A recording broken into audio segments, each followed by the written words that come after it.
Ready? Okay, I think we're going to begin soon. All right. Thank you all for joining us. I'm Jason Barabas. I'm a professor in the Department of Government at Dartmouth College. I'm also the director of the Nelson A. Rockefeller Center for Public Policy and the Social Sciences. And tonight, we're going to be talking about a policy, one that has altered Dartmouth to a great extent, perhaps more maybe than any other time since the college's founding in the mid to late 1700s. It seems so natural today, but for more than 200 years, Dartmouth did not admit women.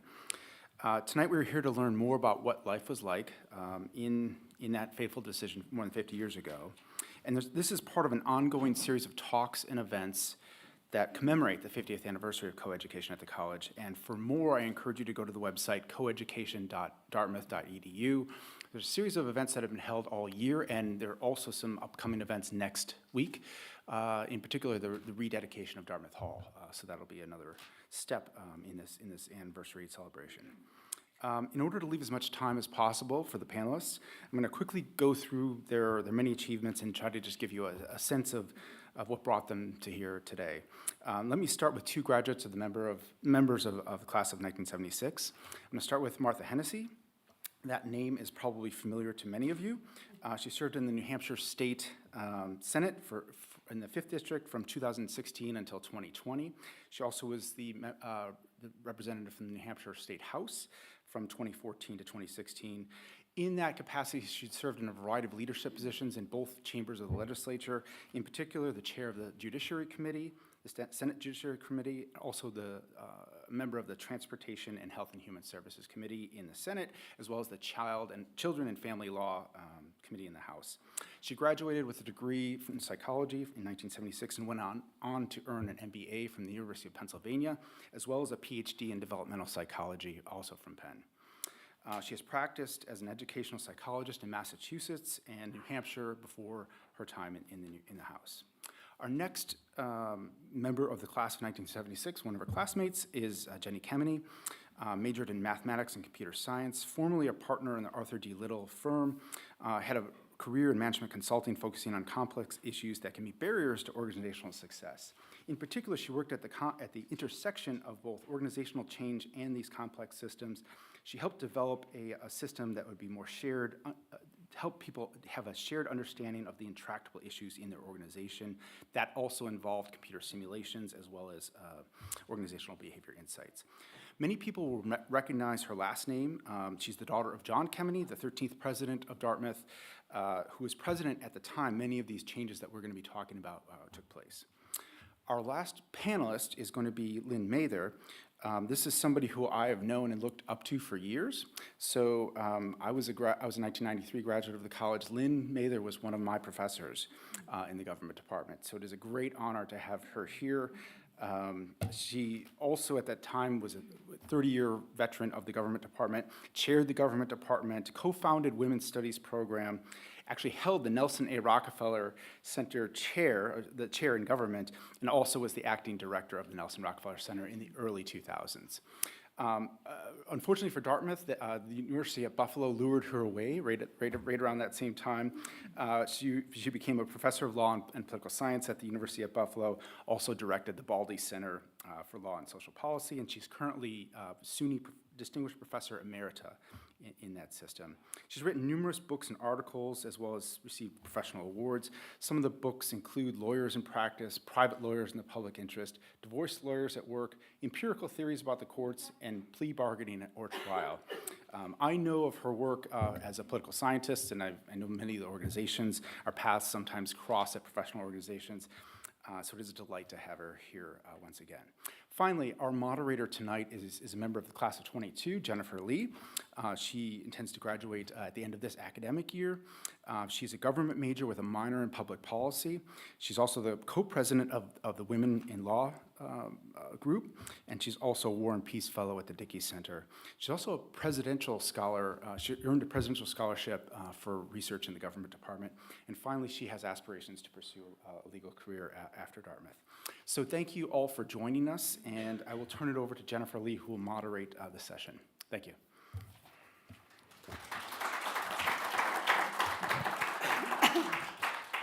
Thank Thank you so much, Professor Barabas, for that introduction. Good evening, everyone. Thank you for joining us tonight. And thank you as well to those who are joining us virtually. I'm very honored and excited to be moderating tonight's event, 50 Years of Coeducation at Dartmouth. I'd like to take a moment to thank the Rockefeller Center for organizing this panel, as well as the public programs team. Tonight, we're going to be discussing both student and faculty experiences at Dartmouth after the college went co-ed in 1972, and then discussing how those experiences have evolved over time to where we are now in 2022.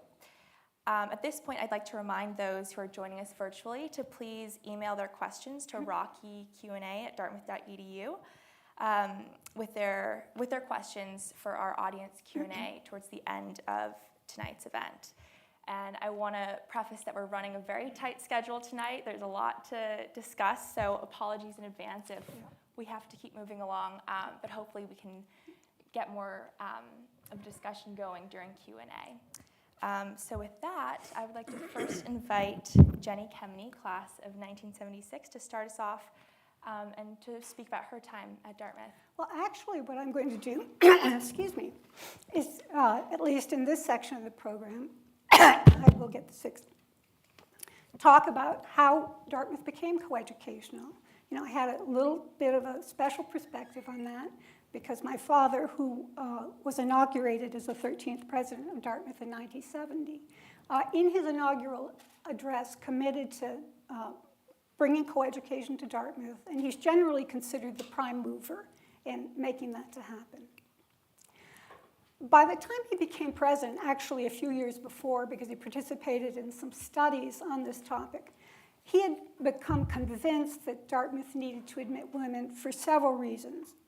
One was about the college itself. Applications had actually been diminishing as other male colleges went co-ed, and he was certain that the future trend would make that a worse and more significant problem.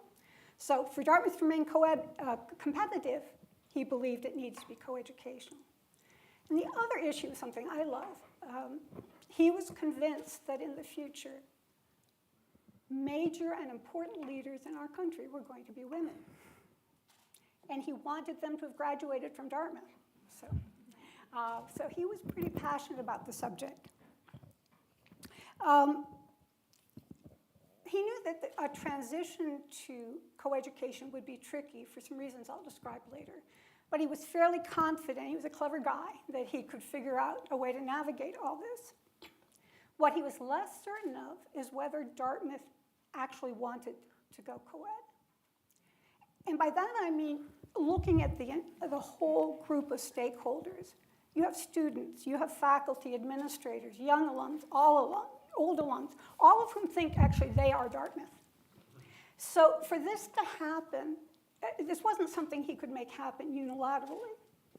It would have to be approved by a vote of the trustees, and they were going to vote according to their own, convictions, but also what they heard. They were good at really looking at what that whole community thought. And to understand then what people were grappling with, or why this was, actually, if I were to ask anyone who's a student now, is it a good idea and advantageous for a college to be co-ed? I'd get, duh, okay? But that was not the case then, okay? It was an era, excuse me for a moment. It was an era that I think of as a paradigm clash. The women's rights movement had actually really started to gain momentum, but there were deep-seated, long-held beliefs about the role of women, which were just completely the opposite. And let's see, there's a quote I want to read. This is President Kennedy in 62, 63, who had just commissioned a major study on the role of women in the country. And he's a fairly forward-thinking guy in many respects. So this is what he wrote. Somewhere here. Purpose of the study is we want to make sure that women are used as effectively as they can to provide a better life for our people, in addition to meeting their primary responsibility, which is in the home. President Kennedy, okay? So in 1970, let me tell you, there are a heck of a lot of men, women who still agreed with that statement. And paradigms tend to change slowly is one of the ways to think about that. Although I am amused by something, thank God not everybody. Some people are actually open to new ideas, to reflection, to recognizing that they may have held a wrong belief. My father, undergraduate at Princeton, wrote a little essay in which he duplicated those exact words from Kennedy. Women should stay at home. Believe it? Okay. But a lot of people didn't change their minds as they grew. So I think that's significant, really significant in why it was tricky to go co-ed, because for a lot of primarily men who were in that conservative camp, they thought something like this. One, why would you give an Ivy League education to a woman who really ought to be at home? And even if they went into the workplace, they wouldn't do as well as a man can. And by God, you are certainly not going to disrupt Dartmouth for that cause. I don't think I'm misspeaking what was in the air then. So there was a group, so although overall people wanted coeducation, certainly with on campus, although interestingly enough, not a consensus, and there were more students who were against coeducation than faculty. By the time, as you got older and older alums, the more vociferous the anti-coeducation call became. I'm almost done. And the only way that the trustees could see to kind of thread this needle was to not reduce the number of men who came to Dartmouth. There would be 3,000 places for men. That's what the trustees said they had to figure out a way to do. And oh, by the way, there's no room and no money to build new dormitories. That was, okay, that was what my father was faced with. But as I said, he was a smart guy. He realized that Dartmouth, which at that time ran a normal calendar, didn't use its facilities in the summer. And that if you could use those dormitories, spread the kids out around, including those, you could increase the class size by 1/3. You could take a 750-man class to a 750-man plus 250 women class. And that idea, which you now know is year-round operation, is what allowed coeducation to be approved at Dartmouth. So, end note here. So it's fall of 72, I guess, 50 years. Yes, okay, I can do that now. And my father is standing before the freshman class of 76, and he's beginning his convocation address. And I can tell you he's damn proud of everything that's happened. And he says in some notes he wrote that no one, including himself, remembers anything he said in that speech except the first 5 words. He said, men and women of Dartmouth, and the crowd went wild. They just went wild, that was it. And he said, for the rest of his presidency, that's what happened whenever he said those 5 words. So. Didn't use the accent, though. Oh, I can't do it, nobody does it. Men Nobody und can do women it. of Dartmouth. Oh, doesn't work, does it? It was a pretty cool accent. All right, that's me. Thank you Yeah. for sharing. We'll hand it over to you, Martha. Thank you. Thank you so much, all of you who've brought us here. This is really a great opportunity for us, and it's been an interesting roller coaster going back over all these things for me. I'm going to speak as quickly as I can, and the only way I'll be good about staying close to the timing is if I use my notes. A few quick fun facts about me. I grew up in Hanover. Jenny and I both grew up in Hanover.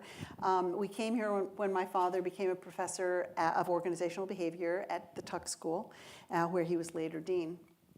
One morning in 1972, my father, as I was getting ready to go to the high school, said, you know, we have to listen to WDCR. There's going to be an important announcement.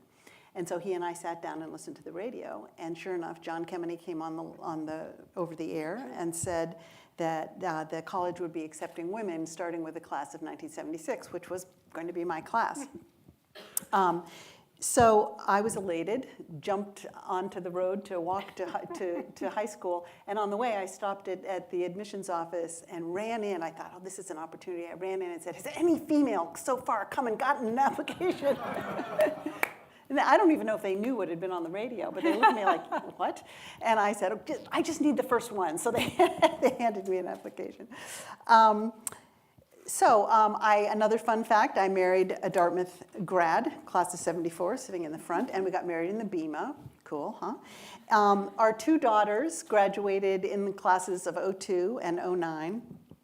And since graduating in 1976, I've served the college on just about every alumni committee. As a member, I taught a class across the hall here in educational psychology. I was on the staff and even on the stage a couple of times. So now I'm going to move to the early days of coeducation, and I'm going to start with the good news. It's always good to start with the good news.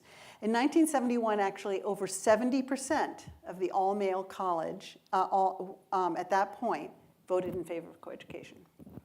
An important thing for me to keep thinking about as I was going through those years.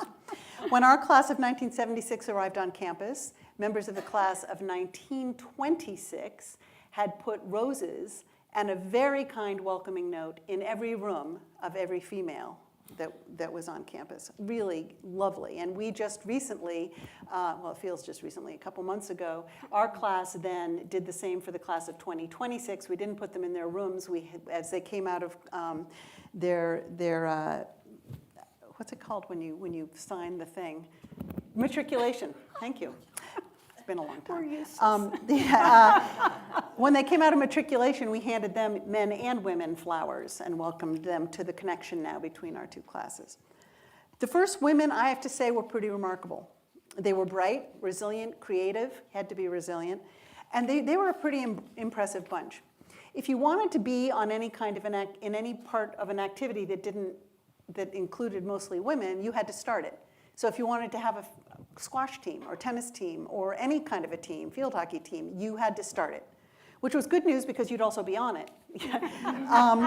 I happened to be part of a group that started the first female a cappella group, aptly named the Dartmouth Distractions. Most of the faculty, I have to say, and the administrators were pretty supportive. I only have a few negative experiences with faculty members who were overtly hostile. The women, I think, in general, made pretty close bonds. We really got to know each other. And here's a sampling of some of the not so good. I'm going to say not so good. Some of the faculty were not supportive. I had some who were openly hostile, some who I think were just clueless. Many of the alumni were not, from my perspective, very supportive. Mm-hmm. So being in the first women's a cappella group, President Kemeny had a good idea that the women in the Dartmouth Distractions would be ambassadors to coeducation. So we went along to lots of alumni events all over New England, and we were asked to go sit at these, the ubiquitous big round tables. And inevitably, the women would be spread out at all these tables, and we'd sit down at an all-male table, and almost every time somebody would say, oh, we were going to be the anti-coeducation table. That kind of thing happened a lot, even happened after we graduated when we moved to Denver. These attitudes, of course, changed quite a bit when their daughters and granddaughters applied to the college. And I got pretty smart about it, saying eventually, you just wait till your granddaughter or your daughter applies to the college. So I was caught off guard, frankly, when Dartmouth undergraduates, men, displayed overt hostilities toward women. And not all guys, of course, but enough of them did, and certainly the noisy ones. Some examples of those hostilities, which I've written down here, include, in the first week, rocks were thrown through many women's dorm windows with notes saying, "Cohogs, go home." Signs were across some of the dormitories saying anti-coeducation dormitory, that sort of message. Dead fish were put into some of our Hinman boxes, HBs for students who call it that now, with notes that said, fish and guests stink after 3 days. There were a group of men that would sit in, when you came into Thayer Hall, a group of men were sitting at a table with numbers as if they were on Olympic scoring teams and put up numbers trying to rate the women as they walked into Thayer Hall. If a woman walked through, they were rated, you know, as if we were Olympic skaters. I tried to pretend that's why they were doing it. There was something called the Hums, which was actually a very nice tradition of fraternity groups singing against each other in a kind of competitive way. In the last couple of years that we were here, it went very badly, and the Theta Adult fraternity, I will use their name, had a very hateful, misogynistic song that was all about cohogs and how horrible they were. And they won first place 2 years in a row. Both times there were deans on the panel that were voting for whether or not they should win a prize. Truly hateful notes were put under, I lived in Woodward, which was an all-female dorm, and truly hateful notes were put under the doors of the dormitories during a football game. One of the unsung heroes of the time was a custodian who went around and removed them all as quickly as he could. But some of us still received them, and certainly many of us saw them later. In retrospect, we can't ignore the unique Dartmouth culture that we stepped into, and here are some of the things that we were regularly reminded. Dartmouth students are happy students. If you are unhappy, keep it to yourself. Do not complain. Love Dartmouth without reservation. Girls should be just one of the guys. Don't rock the boat. Don't stick out. Don't give men any reason, alumni or undergraduates, to feel the college made a mistake by admitting women. Do not air your dirty laundry. Bad things happen everywhere. Why should Dartmouth be any different? So I've told my truth tonight, and I know from years of experience of being on panels and talking with students and alumni that there are some who will appreciate and even share their own stories. And there will also be some who will be very uncomfortable with what I have to say. Speaking up, turns out, is just who I am. You can ask my Senate colleagues, they'll firmly agree. And I understand that we all have different standards for what is acceptable behavior and what we are willing to tolerate. Historically, I believe women have been conditioned to overlook poor behavior. If I had a nickel, including up through my time in the Senate, for every time I had been told that I needed to have thicker skin, I'd be a wealthy woman. Here's what I know to be true. I have loved this college on the Hill for over 65 years, warts and all. I believe that in our hearts, everyone at Dartmouth wants this college to be the best it can possibly be. I also know that institutions do not thrive by avoiding difficult conversations or by shunning opportunities for change. As a psychologist, senator, mother, grandmother of 6 adorable little girls, and alumna, I have learned that change is always hard at the beginning. I've also learned that questioning the status quo is an act of love, and that resistance to change is most prevalent in places where people love their institutions and are uncomfortable challenging their own memories. It's a human nature to cling to what we know. I often wonder, as Jenny was talking about, where we would be right now if President Kemeny had backed away from those who said Dartmouth could not and should not take risky chances, make risky changes, such as admitting women. Kemeny was told that wealthy alumni would withdraw their financial support, and I'm sure some of them did when women were admitted. This is a common and current theme when avoiding change at the college. I may sound a little like a mother or grandmother with this as I finish up, but for students who are in attendance, and I see some of my dear friends in the audience, and those who are listening or to the streaming, I want to say stay strong. Remember that this is your college now, not ours. It's yours, despite what you may hear from some of us old guard. Soak up your time here, all the incredible things you can learn and all the amazing people you will meet. Seek out people who are not like you and opportunities that scare you. You'll never forget it. You'll never regret it. And don't be afraid to imagine how Dartmouth can grow and become greater and greater for generations to come. Push us to join you in your imaginations. Don't let us off the hook. Maybe do let us know if we can help. Ask hard questions of your friends, professors, and administrators. You may need to have a little patience with some of us older ones, but just keep asking. Be brave. Call out bad behavior wherever you see it. Students, faculty, anywhere. You don't have to do it alone. Find allies, and keep telling people until someone listens. Try to remember, doing the right thing is almost always the hardest thing to do. And remember that asking the college to reconsider long-held traditions and to imagine new traditions is an act of love. Thank you. Nicely done. Thank you. Thank you so much for sharing. Professor Mather, I'll pass it on to you. Thank you.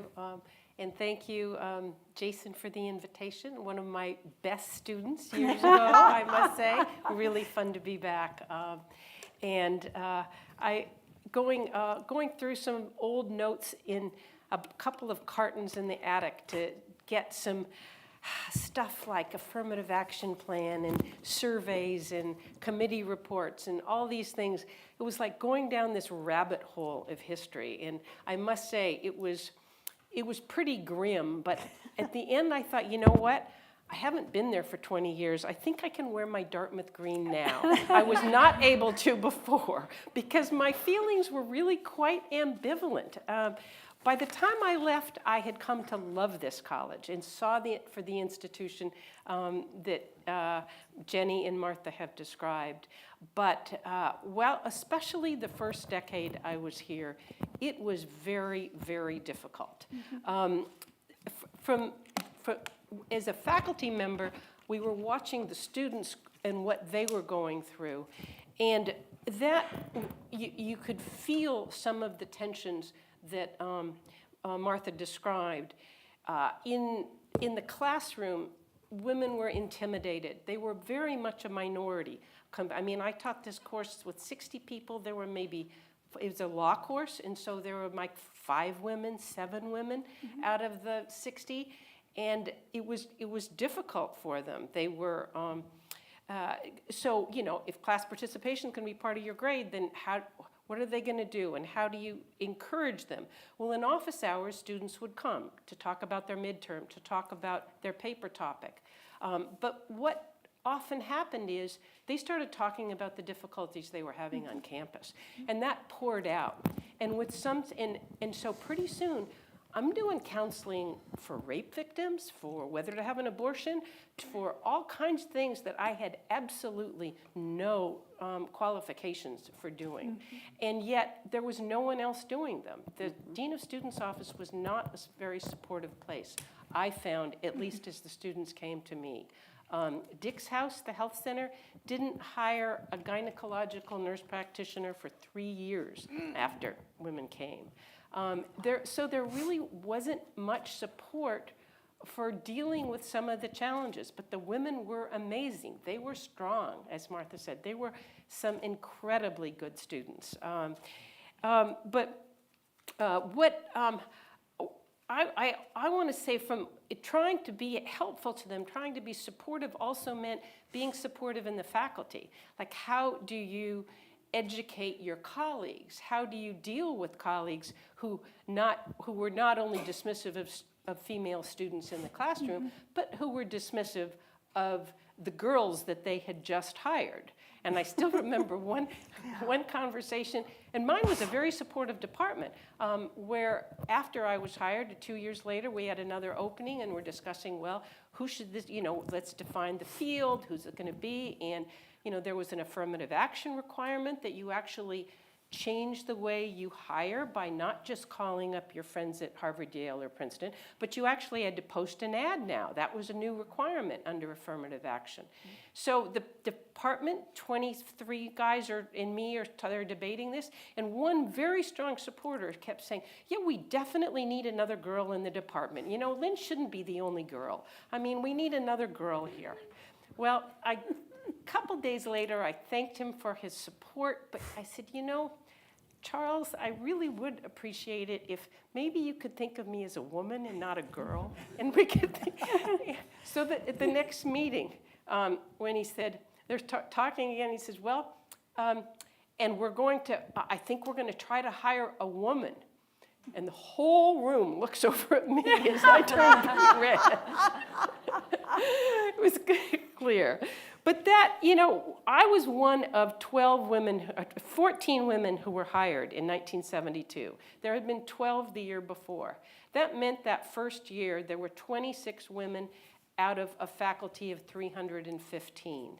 We were completely overwhelmed. It was a male faculty. You'd walk into a department meeting, you'd walk into a faculty meeting, you'd walk into the dining hall, Hovey Grill with its horrific racist, sexist murals that were just hideous. And you'd have to sit there making small talk. So this environment was a challenging one for women. And it didn't really get better. It actually got worse during that next decade. I think by the end of the 70s probably was the toughest time.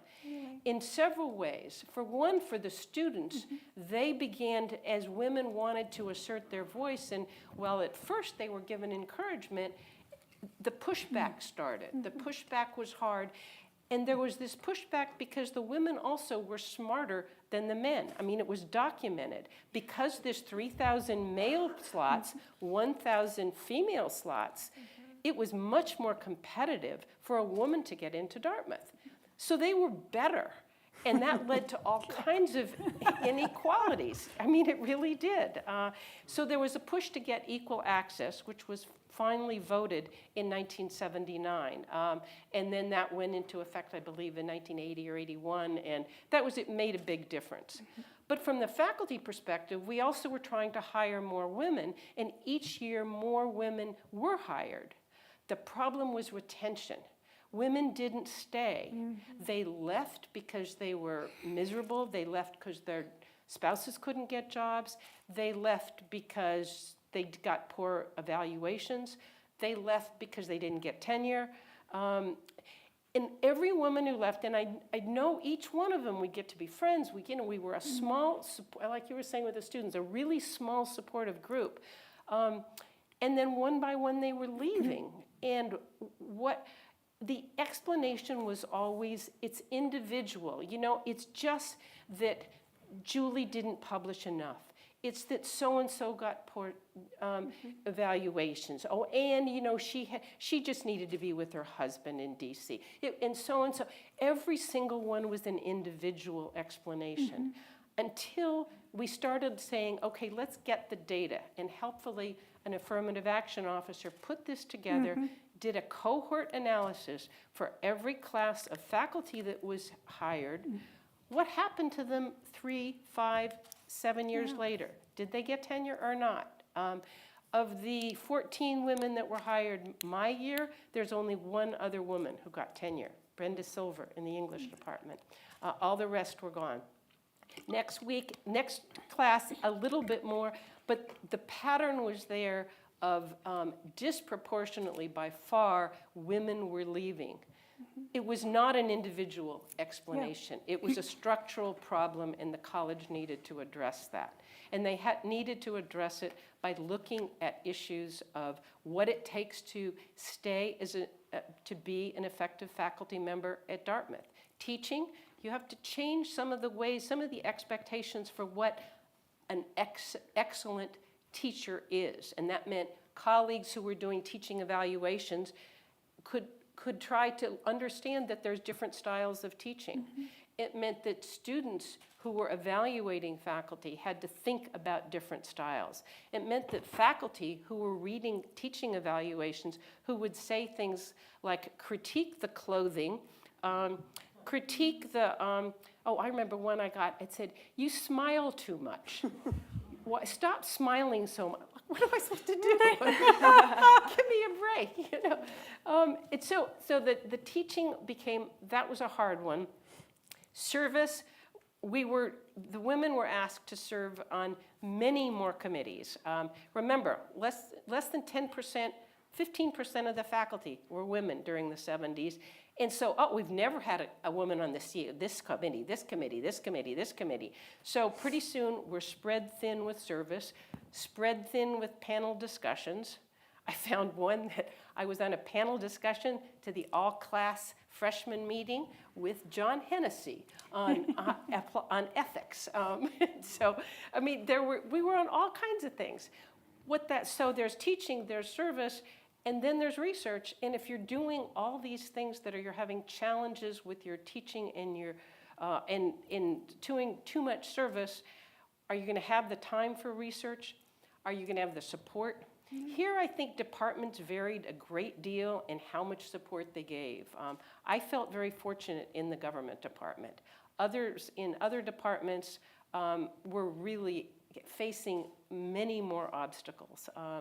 But even, you know, in my situation, I felt like I didn't want to do any research on any women's topic. I could teach on a women's topic, but not do research on it because I was worried about how that would affect me. Actually, one of my later, the book I wrote on divorce lawyers ends up studying divorce lawyers because there are more women in the divorce field than any other field, and I wanted to look at gender difference, which I actually published on. But in the 70s, women's studies was a big thing, and other colleagues of mine who wanted to do research on women were told by their senior colleagues, don't even think about it, you know? It's like, don't go there. And so then women said, well, you know what? I want to go to an institution that's going to value my scholarship, and I think there's some things that need to be researched and said here. I think what finally helped by the end of the 70s for things to get much better for both students and faculty was the move to equal access for the students.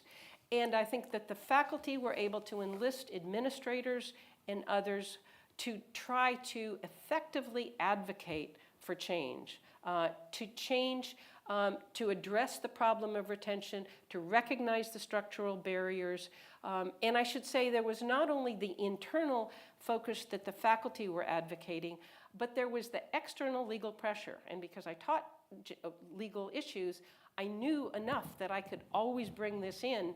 And I was chair of the Committee on the Status of Women Faculty, so I helped write the maternity leave policy. I helped write a child care policy, spousal hiring policy.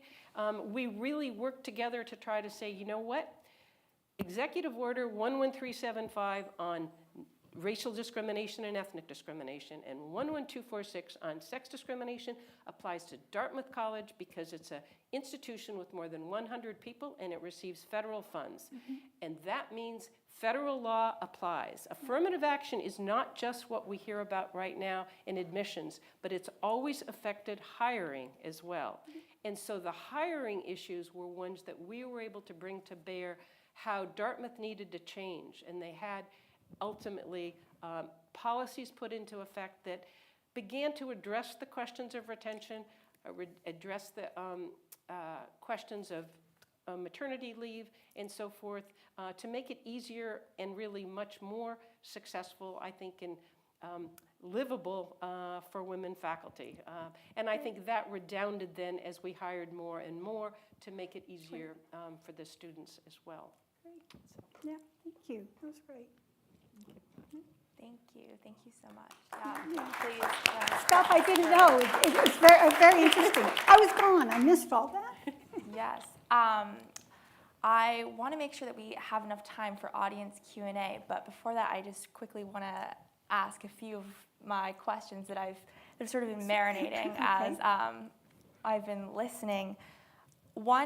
Something that strikes me is that as I'm listening, we've talked a lot about the social experience of being a female student or a female faculty member at Dartmouth, but I'm also someone who has noticed during my own time at Dartmouth the real importance of the physical spaces that we move through. And I've been struck even like this year actually, like moments noticing when some campus spaces still haven't been physically updated to accommodate women. And I've noticed in particular, there was a case this past winter, I was studying a lot on the tower room floor of Baker Library. And I was trying to refill my water bottle and couldn't find a water fountain on that floor and had to walk down all the way a few flights of stairs to the lobby of Baker, and then through Barry, past the circulation desk to access the nearest water fountain. And I was complaining to my male friend about this, and he actually informed me, actually, no, there is a water fountain on the tower room floor, but it's located in the men's restroom. Okay. Which, A, is not the ideal place for a water fountain, and 2, really just goes to show that even today, like, campus spaces still don't fully accommodate women. So I'm curious to know what it was like during those initial years to move through a space that hadn't physically updated its spaces necessarily or hadn't completely done that for the arrival of women, both students and faculty. And given that awareness of that reality, like what drove you to come to Dartmouth too? You know, something I don't think I said I meant to say was that there were, of course, no sororities. There were only fraternities. And the social life took place mostly in the fraternities. There wasn't much else going on. So the places that women had to socialize tended not to be very safe, which unfortunately I think can still be true. Women I knew were, and this is not directly answering your question, but women, I myself and other, unfortunately way too many women were actually attacked or injured in basements of fraternities, and we weren't really supposed to talk about it. But also, this happened pretty quickly. Like from, I think it was February or something when most of our applications were in when suddenly Dartmouth was going to accept women. It was very fast. Yep. So there was not much time to do, not that that's an excuse, but a lot of things that needed to be done. I mean, there were no gym space, no space for women to go into the gym. There no space, all kinds of things. And there was unfortunately, nothing. Dartmouth was in a financial disaster at that point. So it was a bit of a mess trying to get anything done there. And it was true that the administrators, there was nobody to turn to. I'm not sure where you would have turned. There wasn't mental health support. I had a friend when I was here who had a very serious eating disorder, and there was no place to go to talk to anybody. She was sort of told that she was hysterical rather than anybody really helping with it. So I think that the spaces themselves, the dorms, were the way the dorms were, but what they did was to have women on one floor and men on the next in the co-ed dorms, that kind of thing. And when you asked the question, what came in my head was I didn't care about the spaces. I mean, it didn't play at all into my decision. Gosh, it's dry in here. At least I think so. 1 second. I had actually gone to Yale for a year before Dartmouth went co-ed. And for me, the overriding thing, and it was a big deal, was the quality of education. And you're going to laugh, but attitude toward women. I wanted to be in the sciences. And I was a little overwhelmed by the courses I was assigned to fall term. And I went to my college advisor, and he said to me in the kindest tone, he said, "Dear, are you sure as a woman you wouldn't rather be a science writer than a scientist?" This was at Yale. This was at Yale, and I was 17 maybe. It just crushed me. I met at a mixer, the guy who was going to teach my advanced chemistry course happened to be standing with his back to me, and I heard him say, "Damn it, I got stuck with freshman chemistry this fall." And I just lost it.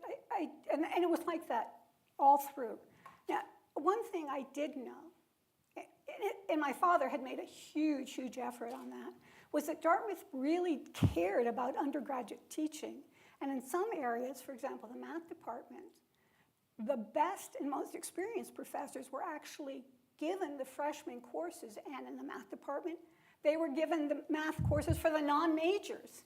And it was such a difference in how you could learn and so on. So I wanted to come to Dartmouth to get teaching like that, and it did. And I was thinking, Martha and I were talking, it's really hard in some ways to talk about the good things as opposed to bad things, because there are really striking events about the bad things, and I have a whole list of them too. The good things tend to be, they're ongoing. They're not quite as dramatic to talk about, but if I can compare those two colleges, there is no comparison in terms of the education I got. And I never had the experience about as a woman, you can't do such and such thing. That never happened at Dartmouth. I think it's also important to remember that during the time that we were applying to colleges, the 7 sister colleges and the Ivy League colleges were all undergoing changes. You know, Vassar had accepted the college that all of my women in my family had gone to had accepted men, and they were having all kinds of issues around that as well. And Yale and Princeton, I know because my father was on the committee, and I found some of the reports about how they had handled coeducation. And my father, who went to Princeton, said to me, "Oh, don't go to Princeton." I mean, because of the way, how difficult it had been for them to assimilate women into the campus as well. So it was a challenging time for if you wanted to go to one of the elite colleges that many of us certainly growing up in this town, we sort of expected with parents like ours that that's what we were going to do. So and it was I think the group of women that I met at Dartmouth and still am in communication with, many of us saw it as a challenge. That's why I was so surprised when people were so hateful and the behavior was so horrible. I thought, wait a minute, this is all exciting. This is a great new opportunity. Yeah, but you are really strange that way. I mean, I am strange that way. Someone asked us to think about what was the most surprising thing for you being here. Well, I'd had people who hated me, disliked me for a bunch of reasons growing up. Okay, this person does, that person does, whatever. It was the first time I had the experience of being hated because I was part of a group. And it's frightening. It's truly frightening. Because you realize there's nothing you can do to protect yourself. They don't see you as an individual. And so obviously there are a lot of groups who experience that, but that was the first time I realized what that was like. Well, when we were first here, buses of women were still coming in on weekends. They were busing but women from women's colleges. And if you were in a fraternity where there was a party, you would go up to somebody, a man would come up to you to think, oh, here's somebody I want to meet. And they'd say, where you go to college? And if you said Dartmouth, they'd go, ugh, and walk away. They didn't want to be around women who were students at Dartmouth. I mean, these were all not just things that happened once or twice. Right. It was a bizarre. The social life was a little weird. The social life was pretty weird. Yeah.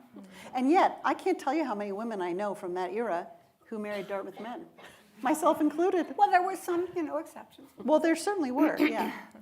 But, yeah. And the all-female spaces and co-ed spaces, like teams that were coeducational, like sailing teams, Right. or women's a cappella groups, were safe places. There were no other social structures in place for women except in all-female dorms. Yeah. Yeah, we had a floor in Butterworth, and we all stayed there the entire time we were together. I mean, it was a wonderful, actually. That was something I've never experienced since. And it doesn't still happen that way. What? Nobody stays in dorms for 4 years Right, yeah. anymore, as I Well, understand. there were such cool people there. How could I move? I have more questions, but I want to make sure we get to audience Q&A. So Kyle is our mic runner. If anyone in the audience has a question, feel free to raise your hand and he will find you. So if Kyle wants to go ahead, there's some hands on the side of the room. Thanks, Kyle. Hi, first, thank you. I'm a member of the class of '82, and this is just resonating so deeply and bringing back a lot of memories. And since this is a Rockefeller Center event, I want to ask a question about policy and policy change. And you mentioned equal access, and I was Sorry? here. You mentioned equal access, Yeah. and that was a real sea change, and I would attest to that. I was, I think, a freshman when that happened. And Professor Mather talked a lot about how the faculty hiring was able to be changed. I'd like to hear more about how equal access came about, because when I was admitted, it started with the 750 and the 250, and if I remember correctly, every year 25 more women were allowed to enter the freshman class. And eventually it was supposed to grow. But that was very, very slow. And everybody was really conscious of the ratio. And the ratio was a big thing. And somehow in, I think, maybe 79, that all went away. And it really made a difference. Does anyone have a sense as to what the forces were? Was it student activism? Was it survey research? Student activism. Okay. There was a pivotal, I think it was spring, because I just remember the feeling that the entire campus had exploded that spring. And it exploded around one major event, which was one of my good friends, Marlene Freed, teaching in the philosophy department with a seminar, who organized, and maybe it was a women in philosophy seminar. Anyway, it turned into a seminar that presented a play about Dartmouth's values. And it put it on in Webster Hall. I don't know if Webster still exists, but there were 900 people there. 900 people watching a play that was a satire of Dartmouth that was called You Laugh. It was 1976. Oh, that was 76. Whoops, sorry. Okay. Well, all I know is that the conversation around that, okay, so this is hard to, it continued. And that actually, I think 76 is what then led to the addressing of the ratio. Because up until then, I think they were still going to stick with the 3,000 men and 1,000 women. But let's start changing gradually. But at that gradual level, it wasn't going to happen for like 2 decades or something. And so maybe it was the conversation after You Laugh, and then the next, that's right, because I was on sabbatical, and then I had a baby. Okay, but then 79, I came back, and it just was, there was a lot of pressure that year, and that's my my sense that it was so not tenable that it had to change. Right. I remember talking with my father, and when I graduated, I went off and did work, and I didn't think about Dartmouth for a while, so just too busy. So I'm not directly, familiar with what was going on. But I remember talking with my father about how many women would eventually come to Dartmouth. Now, I don't think in his wildest imaginations he ever thought there would be more women than men. But he certainly hoped it would get close to an even majority. It wasn't plausible right when it started, but his assumption was that alums would start to get into this, that the barriers, that the dam would break. Now, I don't know what his assumption was, how fast that could happen. It clearly wasn't going fast enough, but he was waiting for the dam to break, and maybe that's what happened in 76. Another question, Professor Dyko? I'd be curious to know whether at the 10th anniversary of coeducation, or 20th, or 30th, or 40th, or now 50 years later, has there been any reconciliation from the classes of 73, 74, 75 that put you through this? Have any of those classes reached out to you? Not to me. My husband has. He's 74. Just for me, I don't. Okay, I mean, I'm kind of stupid about remembering who's in what class or whatever, so I may be the wrong person to comment. But I didn't see it as you are a member of this class thing. I saw it as groups of individuals. Yeah, if you were in that fraternity, God damn it. But, so I wouldn't have expected reconciliation with an entire class. No, I have had a lot of people, well, those anniversaries have been interesting.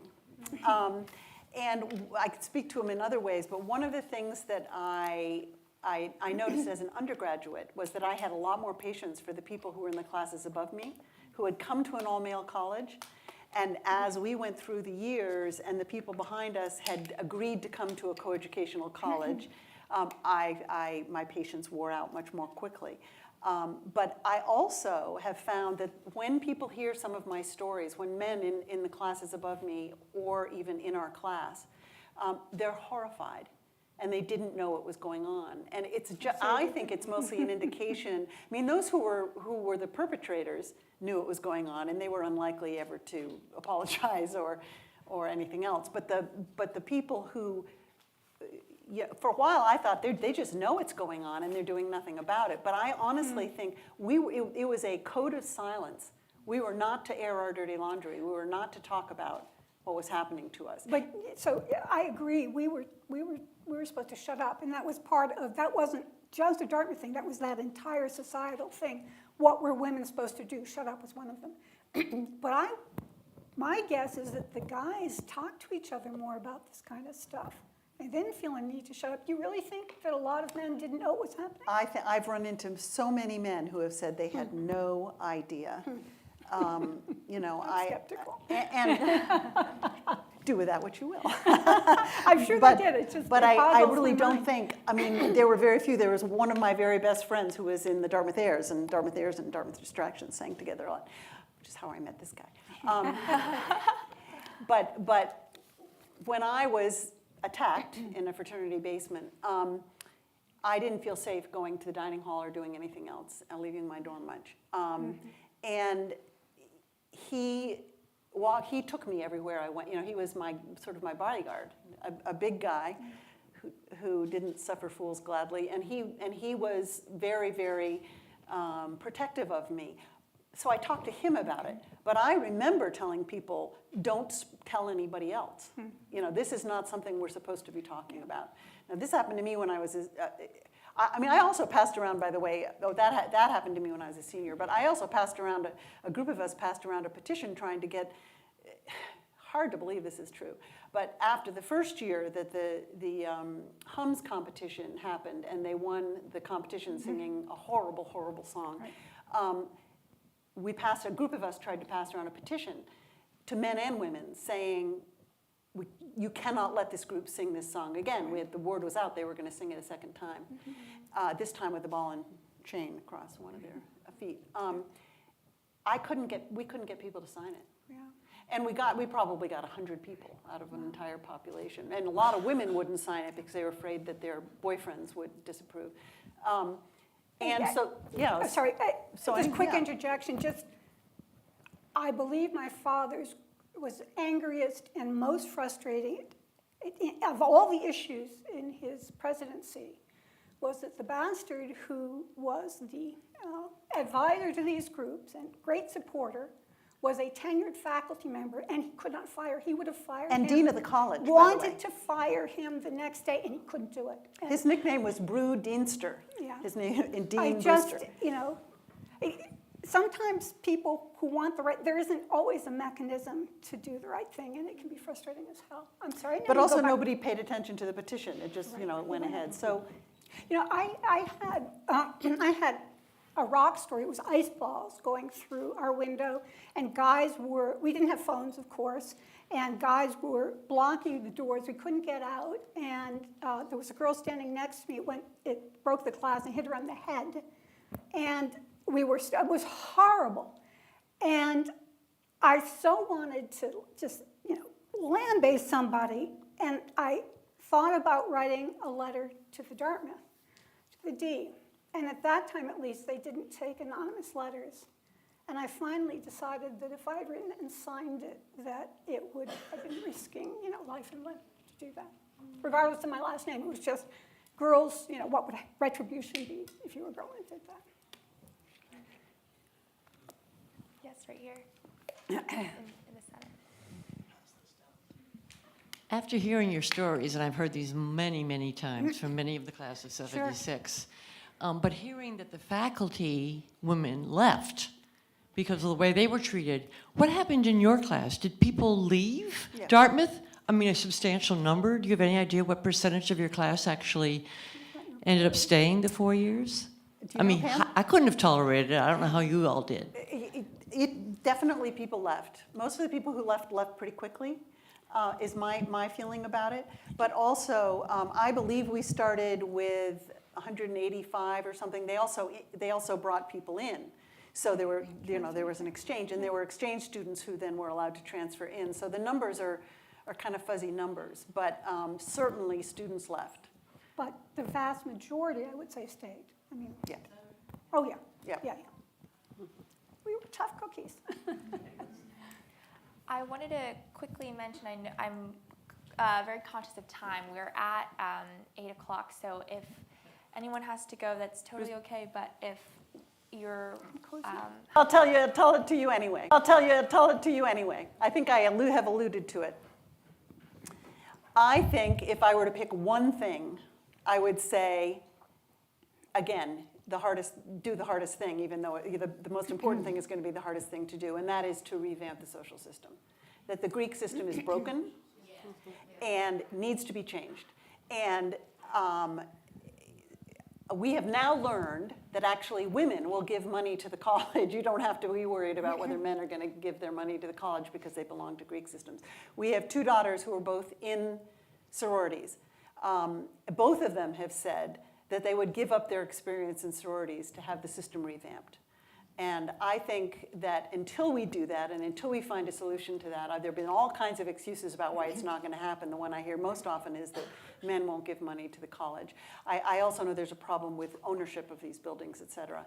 But if I think that this college can never be the best place it needs to be as long as the social system is as broken as I personally think it is. And I know that's unpopular, but that's what I believe. That's a really good point. I just want to add that one of the things I spent 2 years doing was being on a chair. When McLaughlin came in, there was a new committee on student life and a new dean, and we were going to examine the fraternity system and the whole Greek system. And because at this point it was all about the expansion of sororities, which was very difficult for women faculty to understand how we could support our women students who wanted sororities, which to us were just an anathema.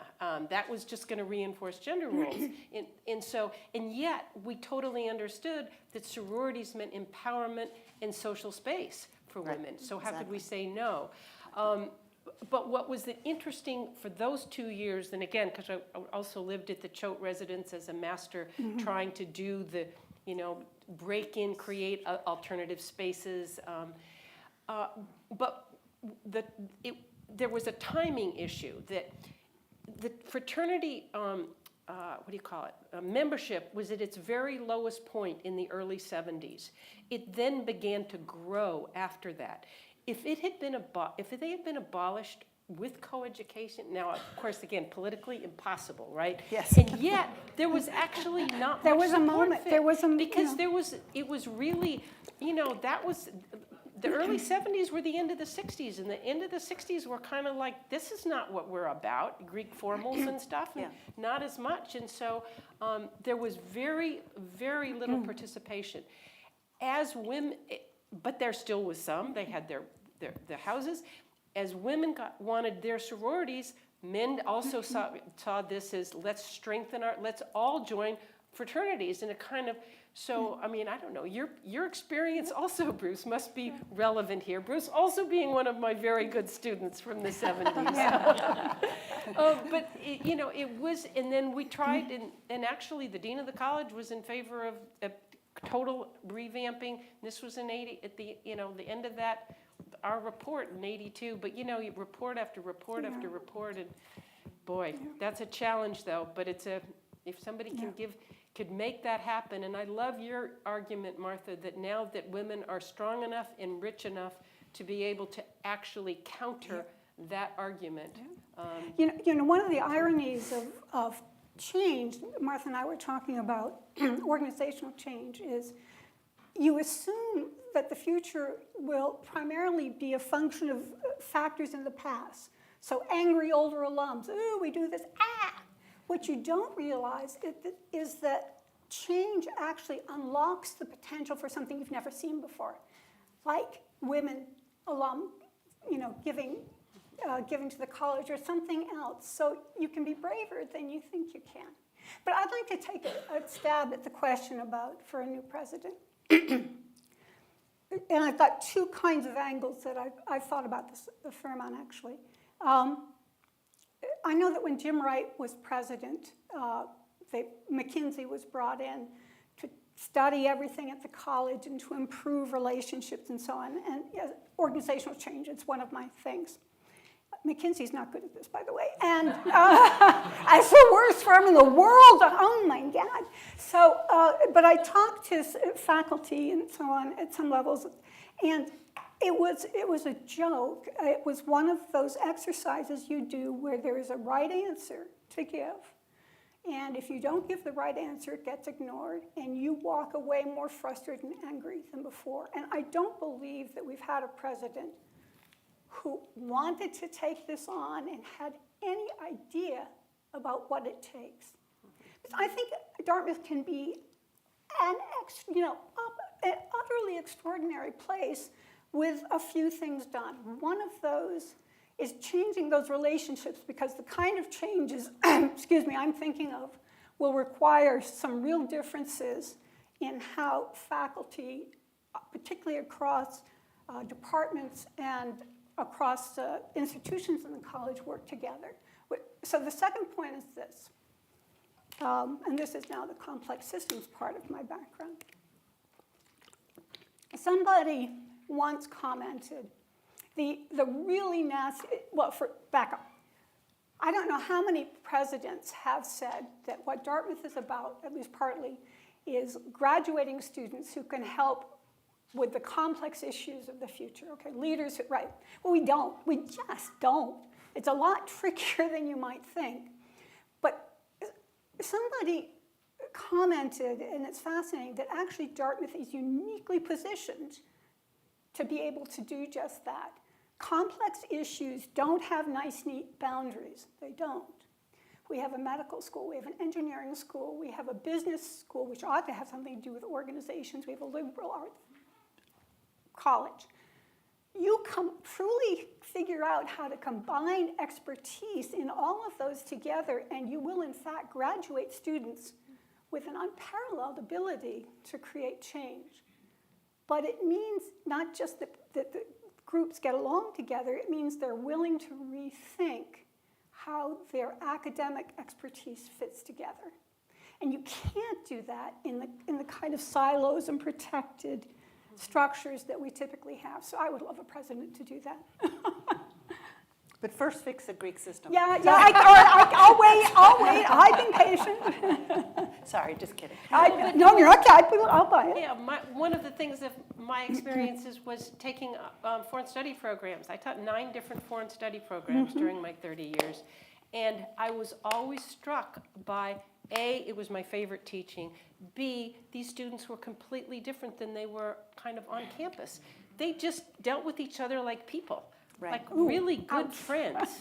It was great. There just wasn't all the kind of jockeying, sort of sexual jockeying that you could sometimes see. And in fact, most of the colleges that did have fraternities in the 70s did eliminate fraternities around the time of coeducation. Yeah. So we have ended up, once again, being last place in getting some of these, including having a woman, as a president.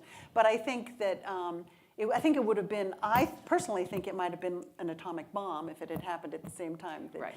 But I mean, John Kemeny was walking a very, very fine line, I remember very, very well. But the question is the timing, could it be done now? I That is, think, again, I for the believe first it woman could be to come done in and now. try to do it? I believe it could be done now, and I'm willing to take it on. Watch out, Fats. I think we've got one more question down here. Yeah, thank you guys so much for doing this. It's been so interesting. I just have a really quick question for Jenny. Yeah. There's sort of a disconnect in the environment that you're all describing and your father's support for coeducation. Yes. So do you remember talking to him about the culture of Dartmouth and kind of why there was those negative pressures? Yeah, I mean, he hated it. He was the best guy. He thought everyone had such great worth. He could not stand it that these kinds of behaviors were happening, and you can't just unilaterally, say as a president, stop doing that. And I don't know if he could have been smarter and figured out a way to do it, but he was appalled, really appalled. And it turns out, he had a brilliant mind, and he was wonderful to deal with on a one-to-one basis or in a group people. He was a very kind, thoughtful man, but he was not an expert in social systems. And often he had intuition about that, but I don't think he would have known quite what to do, even if he had been given, a fiat. He was actually very good, though, also to his credit, at bringing in people who did know those That's things. true. He was He liked people who were as smart as he was or smarter. And he, by the way, I will say before we finish, thought the women in the class of 76 completely objectively were the most outstanding group he had ever even imagined meeting. completely So, objectively. Yes, nothing to do with me, absolutely nothing. And we were. We have another member of the class of 76 right here, Pam. Yeah. Yeah, I was going to say, I was struck by Jenny, when you were speaking about your father's speech and opening with addressing the men and women Yes. of Dartmouth. In preparing for this event, I was reading excerpts of Nancy Weiss, Molecules Keep the Damned Women Out, and the chapters relevant to coeducation at Dartmouth. And if I recall correctly, there was a student who at one point later on asked your father if he would open by addressing the class as women and men of Dartmouth, and he did. Okay. I He did. believe. Yes. Yeah. Actually remember that.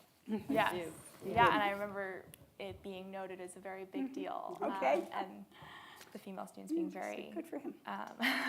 He changed another thing, Appreciate too. He ended every commencement with all mankind, all men are your brothers, and you are your brother's keepers. And he changed it to all mankind are your brothers and sisters, Yeah. and you are your brothers and sisters' keepers. He did all his speech writing, by the way. He was a brilliant speech Yeah. writer, yeah. Well, I'd like to thank you all for a really fascinating and really thought-provoking discussion tonight. I just wanted to end off by saying something that I've been really thinking about, is that as we celebrate the 50th anniversary of coeducation at Dartmouth, that this history and legacy is really not something separated from the present, like ranging from sophomore summer to the D plan, literally the organizational structure of every single student's experience at Dartmouth, male or female, regardless of your gender identity, every single faculty member, staff member. The history and legacy of coeducation is embedded in Where we are everything now, today, where we and are we now. can't forget that. So Yeah, good. Right, thank sure. you very much. If you'd all join me in giving a big round of applause. Thank you. Well done. Thank you so much for doing this. Yeah, Really great appreciate idea. it. Great idea. Thank Okay. you. Thanks. I think you did okay. Yeah, I think you did.